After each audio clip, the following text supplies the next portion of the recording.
New videos every day. Okay, I'm John Breeding. It's Thursday, August 28th in Austin, Texas, another hot day.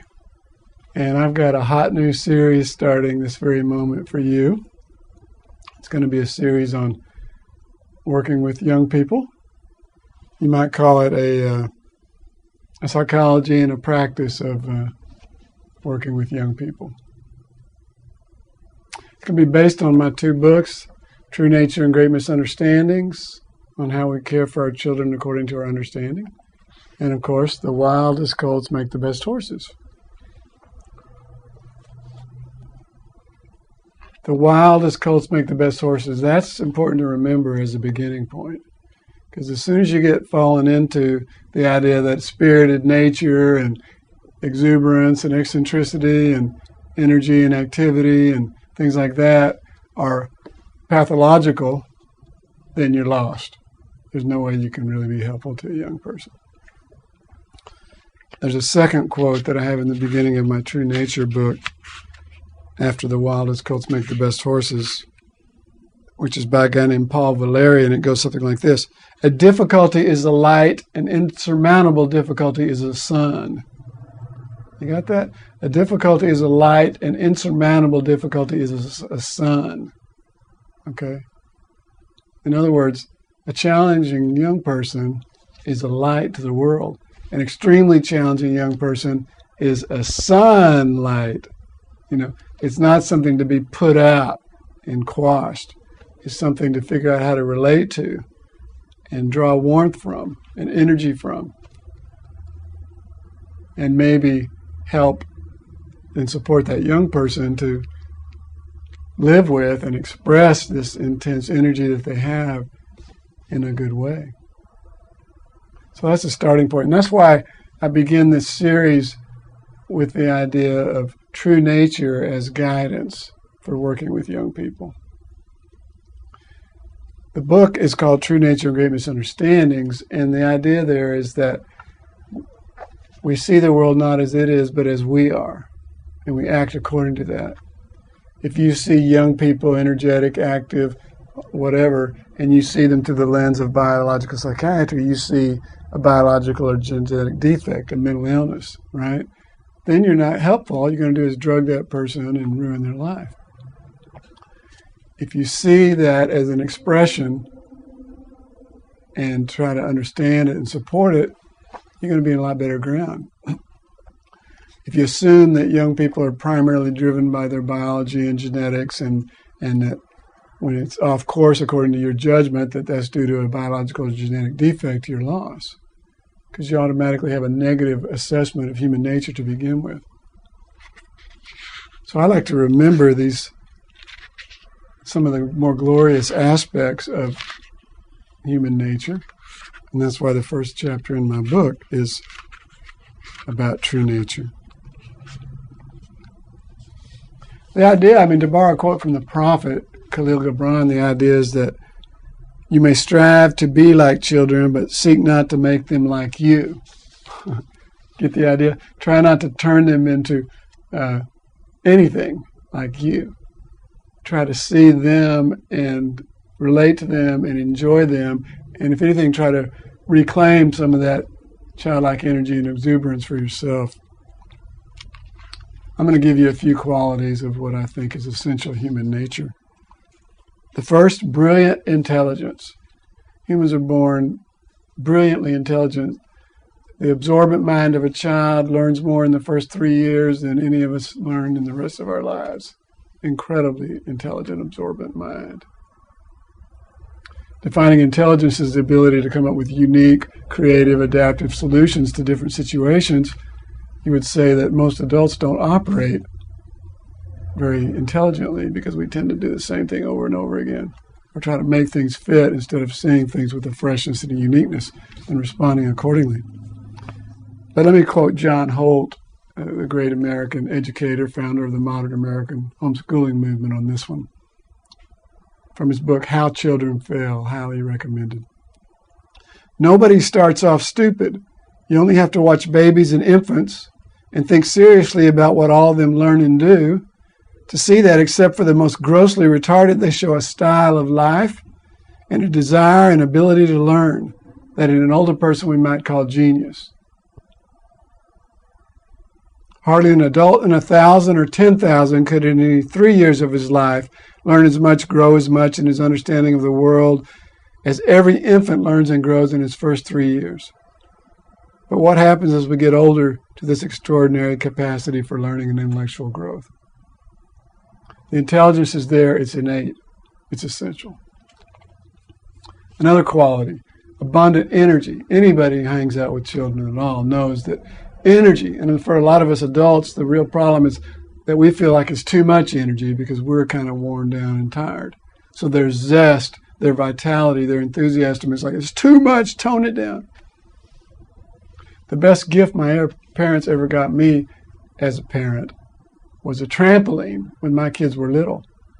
Kids loved to bounce. We called them Tigger 1 and Tigger 2. Saved a lot of couches, a lot of mattresses. All the neighborhood kids would come and bounce on this trampoline. Kids have a lot of energy and vitality. That's inherent. Intensely relational. Young people want to snuggle. They want to be close. They want to wrestle. They want to pillow fight. They want to be in your lap. They want to sleep with you. They are intensely relational. That's the nature of human beings at an essential level, it seems. Here's one that I like to remind people about a lot. It's called self-determination. Children will resist control, just like older adults will, if they haven't been conditioned out of that and made apathetic, independent. People like to be in charge of their own lives. They like to feel like they're making decisions. Self-determination is an essential core aspect of human nature. Anything that erodes self-determination is counterproductive and counterhuman. All these control efforts towards children are going to invite resistance. One of my teachers, Arnold Mindell, coined this aphorism that unfair use of rank causes revenge. That's a good one to remember. Unfair use of rank causes revenge. Children expect us to use our rank in a fair and aware way, but they also expect us to really support them in their self-determination at every level possible. Anything else is an insult.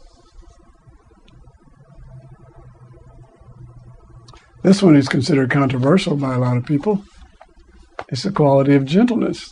Do you think gentleness is inherent in human nature? I do. I see when a child is not in distress, they're very gentle with a baby. Here's what the Dalai Lama says about it. One of my fundamental beliefs is that all sentient beings have gentleness as their fundamental nature. If we look at the pattern of our existence from an early age until our death, we see the way in which we are so fundamentally nurtured by affection and how we feel when we're exposed to each other's affection. In other words, we seem to respond well and feel good. It's like a basic need for gentle nurturance and affection. It's like it's built into our system. In addition, when we ourselves have affectionate feelings, we see how it naturally affects us from within. In other words, when we feel affection in a loving, gentle flow, we feel better and we're healthier. Not only that, but being affectionate and being more wholesome seems to be much more suited to the physical structure of our body in terms of its effects on our health and well-being. It must also be noted that the contrary seems destructive to our health. Anger, aggression, irritability tend to make us unhealthy. Gentleness, loving flow, affection, touch tends to make us healthy. It's our basic nature. It's so important to remember these things, because if you don't assume these are basic nature, then you think that children are inherently aggressive and violent. So you have to control them and make them otherwise. If you don't understand self-determination and the desire for young people to do things and be responsible for things, then you'll think that they're inherently irresponsible. You try to make them and teach them responsibility. Instead of realizing that if an older young person is having a hard time with responsibility, it's not going to help to accuse them of being inherently irresponsible and lazy and making them responsible and putting that in them somehow. It's going to be more like, what happened to your natural inherent responsibility? How did that get quashed? Or what's covering that up? How do we uncover that? It's a whole different approach and attitude. I hope this makes sense. So there's a lot of other qualities you could bring forward, but the point is that it's essential to have a view that really sees these wonderful inherent qualities so that when there's problems or they're not manifesting, it's not because that's not their nature. It's because something's covering it up, and it's a whole different approach. I do have one more here, and that is the uniqueness of persons. I've been emphasizing just a few qualities that are shared in our humanity. But what's amazing in balancing this is this quality of uniqueness. However much we group according to shared characteristics, we remain unique. Whether it's an eye print or a fingerprint or a breath pattern, your DNA. It's also true at a psychological level, your personality, your configuration of character, your emotional dynamic, the way you think. Unique, unique, unique. And so ultimately, the only way to really support and help an individual is to see them as unique and not fall into just typing them as whatever in a gross manifestation, stigmatizing them and calling them names and pathologizing them with some ADHD or bipolar or some horrible name calling that ends up getting the kid stigmatized and poisoned. But on a subtler level, just fitting them into these types and categories so much that you lose, this is John, this is Mary, this is whoever, this unique being, and what is it for them? Okay, so that's sort of a starting point, that if you don't have a good starting point, an understanding about true nature, you're going to be limited. And just that alone as information is going to be enough to help in most cases, because that's what you're going to see, that's the image you're going to hold, that's what you're going to reach for.